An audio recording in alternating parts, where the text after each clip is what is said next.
بسم اللہ الرحمن الرحیم۔ خواتین و حضرات السلام علیکم۔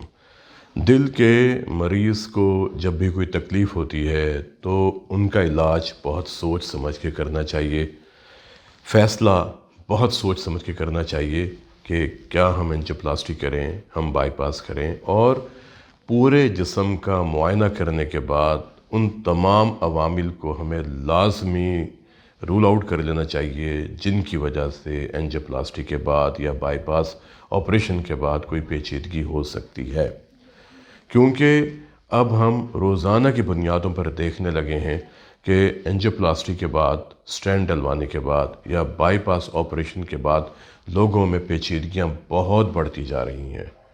خدا نخواستہ گردے فیل ہو جاتے ہیں، یا فالج ہو جاتا ہے، بینائی چلی جاتی ہے، یادداشت ختم ہو جاتی ہے، پاؤں کالے ہو جاتے ہیں، ہارٹ اٹیک ہو جاتا ہے، ہارٹ فیلئر ہو جاتا ہے، دل کے پٹھے اتنا کمزور ہو جاتے ہیں کہ وہ خون کو آگے نہیں پھینک سکتے اور پھیپھڑوں کے اندر پانی آ جاتا ہے۔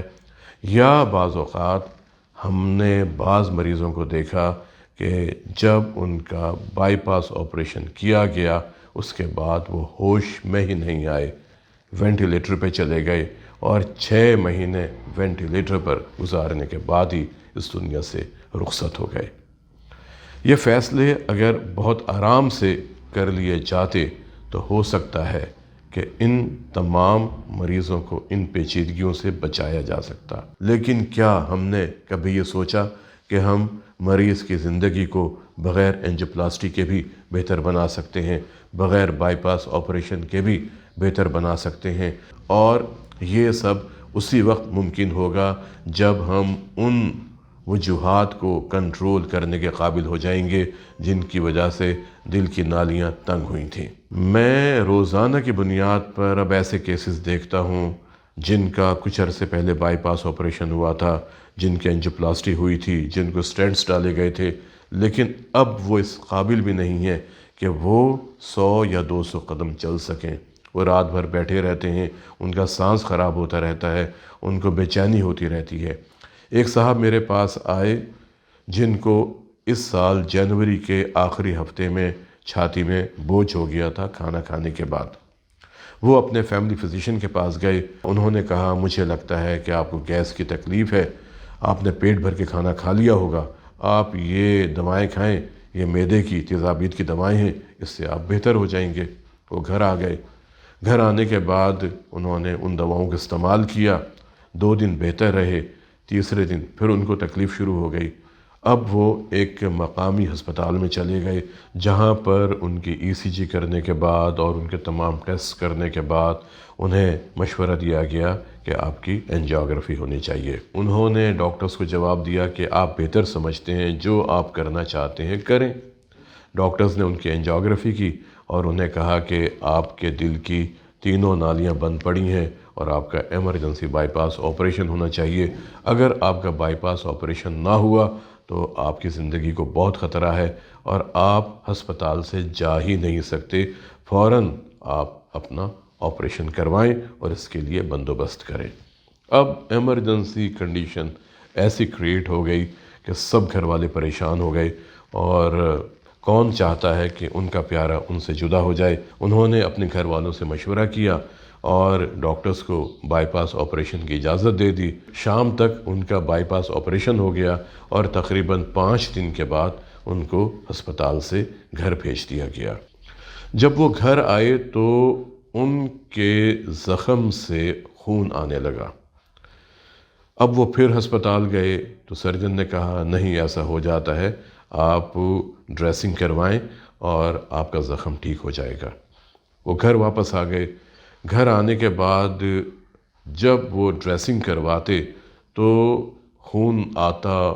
اب ڈریسر ان سے کہتا کہ آپ جائیں اور بتائیں کہ آپ کا خون کیوں آ رہا ہے۔ 2-3 ہفتے کے بعد ان کے زخم سے پیپ آنا شروع ہو گئی۔ وہ سرجن کے پاس گئے، سرجن نے کہا کہ ہو جاتا ہے، یہ کوئی ایسی بات نہیں ہے اور ہم اس کو ٹھیک کر دیں گے۔ انہوں نے 1-2 ٹانکے نکال دیے، لیکن اس کے باوجود ان کی پیپ ختم نہیں ہوئی اور وہ بڑھتی چلی گئی۔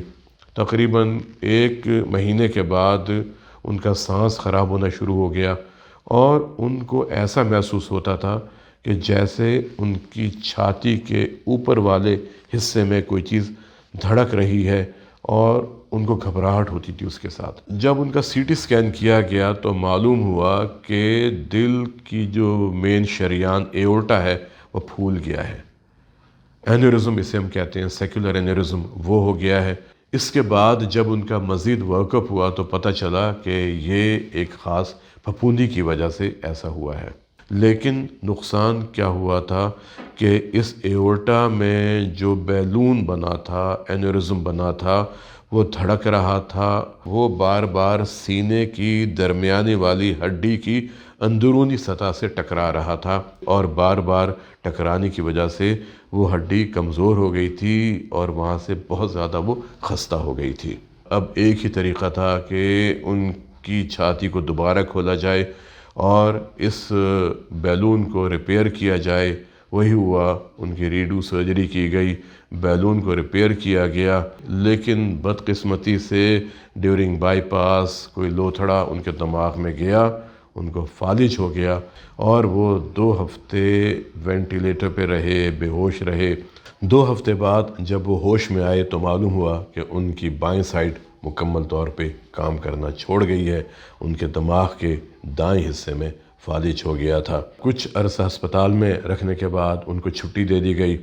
اب گھر پر ان کے دل کے ساتھ ساتھ دماغ کا علاج بھی شروع ہو گیا۔ گھر آنے کے بعد ان صاحب کو اور ان کے خاندان کو کتنی مشکلات کا سامنا کرنا پڑا، اس کا اندازہ مجھے ہو رہا تھا، کیونکہ جب میں نے ان کو دیکھا تو وہ مجھے کہتے ہیں کہ آج مجھے 8 مہینے ہو گئے ہیں اور میری ایسی کیفیت ہے کہ آپ سوچ نہیں سکتے، میری زندگی اجیرن ہو گئی ہے۔ میں اس وقت سوچ رہا تھا کہ اگر ان صاحب کو ہسپتال میں داخل کر کے دواؤں سے ان کا علاج کیا جاتا، ان کو تمام احتیاط بتائی جاتی، ان کے کھانے پینے کی عادات بہتر کی جاتی، ان کا لائف سٹائل تبدیل کروایا جاتا تو یہ بہت بہتر ہو جاتے اور یہ ان تمام پیچیدگیوں سے بچ سکتے تھے جن کا انہیں سامنا کرنا پڑا دل کے بائی پاس آپریشن کے بعد۔ میں ہمیشہ آپ لوگوں سے کہتا ہوں کہ ہمارا کام ہی یہی ہے کہ ہم اینجیوپلاسٹی کرتے ہیں، ہم اسٹینٹ ڈالتے ہیں، لیکن صرف ایک چیز ضروری ہے اور وہ ہے کہ آپ کو مریض کا پورا معائنہ کرنے کے بعد رسک اسسمنٹ ضرور کرنی چاہیے کہ ان کو اس پروسیجر کے بعد کتنا خطرہ ہے، کیا اینجیوپلاسٹی کے بعد یا اسٹینٹ ڈالنے کے دوران خدا نخواستہ کوئی تکلیف تو نہیں ہوگی۔ یاد رکھیں، دنیا میں جو بھی ایجاد ہوتی ہے انسان کے فائدے کے لیے ہوتی ہے۔ کوئی نئی دوائی ایجاد ہو، کوئی نئی ویکسین آئے، کوئی نیا طریقہ علاج ہو، نیا آپریشن ہو، لیکن اس کا استعمال ایسا ہونا چاہیے کہ اس کی وجہ سے لوگوں کی زندگی کو خطرہ نہ ہو، لوگ معذور نہ ہوں، لوگ اپاہج نہ ہوں، اور لوگوں کی زندگی میں ہم انہیں آرام پہنچانے کی بجائے ہم ان کی تکلیف میں اور اضافہ کر دیں۔ اس چیز سے ہمیں ضرور اجتناب کرنا چاہیے۔ آج کے لیے اتنا ہی، ملتے ہیں کسی اگلے پروگرام میں ایک نئے موضوع کے ساتھ۔ اپنا اور اپنے خاندان کے افراد کے دل کی صحت کا بہت خیال رکھیں اور کوشش کریں کہ زندہ رہیں ایک مضبوط، صحت مند اور توانا دل کے ساتھ۔ السلام علیکم۔